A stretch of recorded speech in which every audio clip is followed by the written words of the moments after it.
दोस्तों, जब बात रामायण की होती है तो हमें राम, रावण का युद्ध, सीता का हरण और हनुमान जी द्वारा लंका जलाना बस यही याद आता है। लेकिन आपको बता दें कि रामायण का हर पात्र अपने आप में एक खास अहमियत रखता है और इन्हीं पात्रों में से एक पात्र है मंदोदरी का। जी हाँ, मंदोदरी, जिसे रावण की पत्नी के रूप में जाना जाता है। लेकिन मंदोदरी का परिचय केवल रावण की पत्नी तक ही सीमित नहीं है। आपको बता दें कि मंदोदरी बेहद खूबसूरत, पवित्र, पतिव्रता और धार्मिक महिला थी, जिसने एक तरफ सीता के अपहरण के लिए रावण की बार बार आलोचना की तो वहीं दूसरी तरफ एक कर्तव्यपरायण पत्नी की तरह लगातार अपने पति को धर्म के मार्ग की ओर अग्रसर करने का प्रयास करा। दोस्तों, लंकापति रावण और मंदोदरी के विवाह के बारे में तो सभी जानते हैं, लेकिन कम ही लोगों को ये मालूम है कि रावण से विवाह के पूर्व जन्म में मंदोदरी मेंढक थी। उन्हें ये रूप माता पार्वती के श्राप की वजह से मिला था।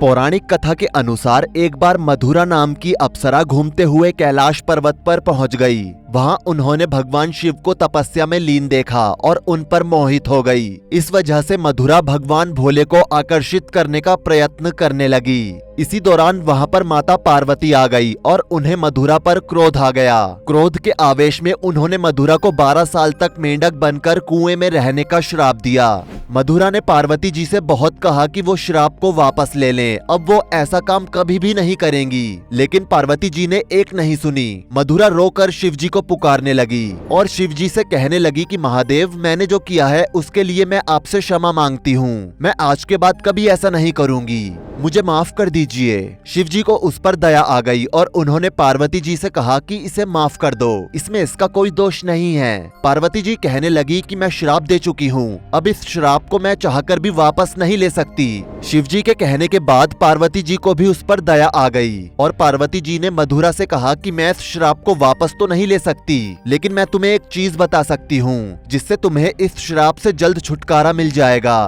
तुम तपस्या करो, कठिन तपस्या के बल पर ही तुम्हें श्राप से जल्द मुक्ति मिल जाएगी। और पार्वती जी ने कहा कि जिस दिन तुम्हें इस श्राप से मुक्ति मिलेगी उस दिन तुम एक बच्ची के रूप में आ जाओगी और तुम्हारा नया जीवन फिर से शुरू होगा।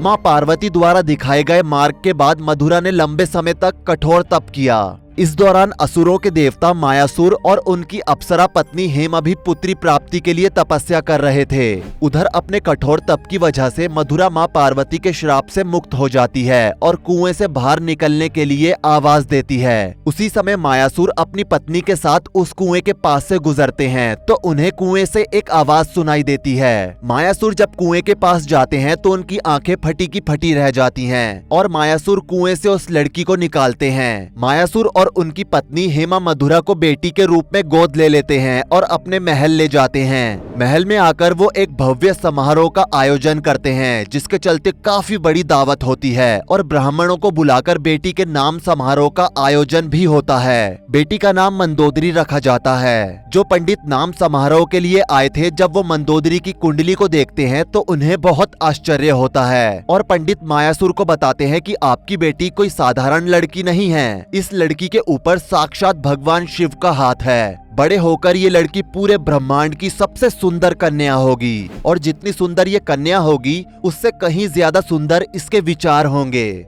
इस लड़की की शादी जिससे होगी वो भी शंकर का पुजारी होगा और शादी के बाद इसका पति तीनों लोकों का स्वामी बन जाएगा। इसके पास धन और वैभव होगा, ऐश्वर्य होगा और नौकर चाकर होंगे। लेकिन इस लड़की को कभी पत्नी होने का सुख नहीं मिलेगा, लेकिन ये अपने पति के लिए हमेशा पतिव्रता रहेगी और इस भव संसार से उसे तारने में मदद करेगी। इतना सब सुनने के बाद मायासुर को खुशी भी हुई लेकिन दुख भी हुआ कि मेरी बेटी को पति प्रेम नहीं मिलेगा और इस कारण से मायासुर दुखी रहने लगे और जब जब वो अपनी बेटी को देखते तो दुखी हो जाते।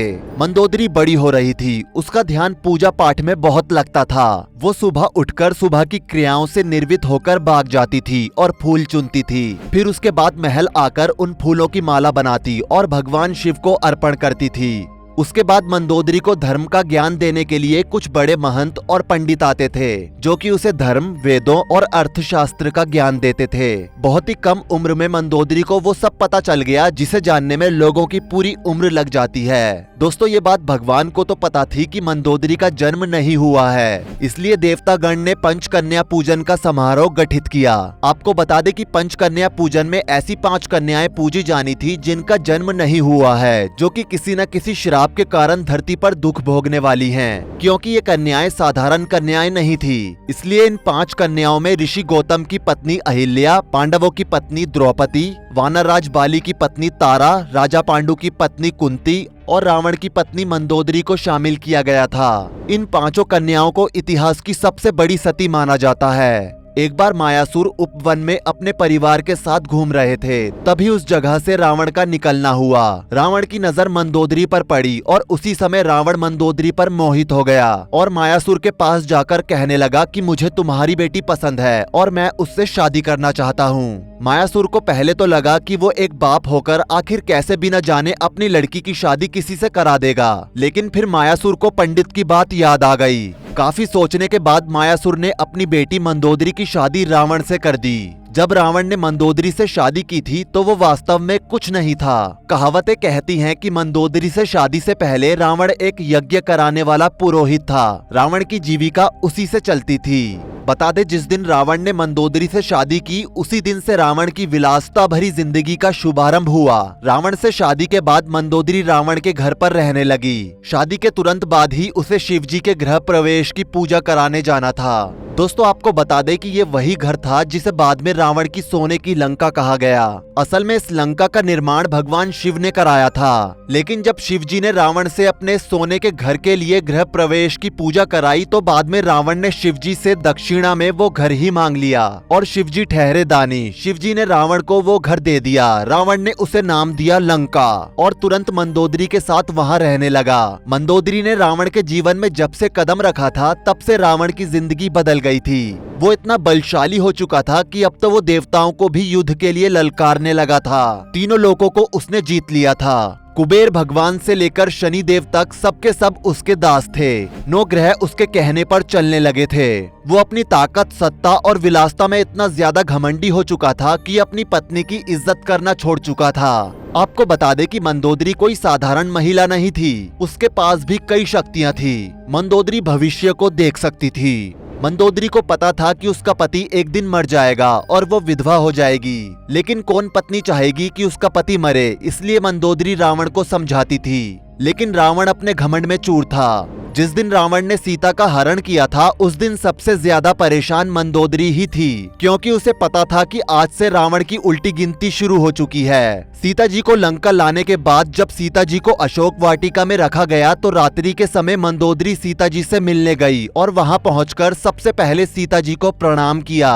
मंदोदरी ने सीता जी से कहा कि मुझे पता है आपके पति श्री राम आपके लिए सब कुछ हैं और मुझे ये भी पता है कि श्री राम अपनी सीता को लेने यहाँ आएंगे और मेरे पति का वध कर देंगे। मैंने उन्हें समझाने की बहुत कोशिश की, लेकिन वो किसी की भी नहीं सुनते। दोस्तों, कई बार तो ऐसा हुआ कि मंदोदरी के पूजा पाठ और उसके पतिव्रता के कारण रावण बड़ी बड़ी मुश्किलों से बच आया, लेकिन उसे ये लगता था कि वो इसलिए बचा क्योंकि वो रावण है। जब श्री राम ने रावण को युद्ध भूमि में मार दिया तब मंदोदरी ने श्री राम से मिलने की इच्छा जताई और जहाँ पर रावण मृत्यु अवस्था में पड़ा था वहाँ पर गई। उसी जगह पर श्री राम जी भी बैठे थे। श्री राम जी को ऐसा लगा कि जैसे उनके पीछे कोई आ रहा है। श्री राम जी ने परछाई में देखा तो कोई स्त्री जिसके लंबे केश हैं वो उनके पीछे आकर खड़ी हो गई है। श्री राम तुरंत उनकी तरफ मुड़े और अपनी नजरें नीची करते हुए बोले, मुझे क्षमा करें माते, मैंने ही आपके पति को मारा है। इसे सुनकर मंदोदरी ने कहा कि मुझे पता है आपने जो किया सही किया,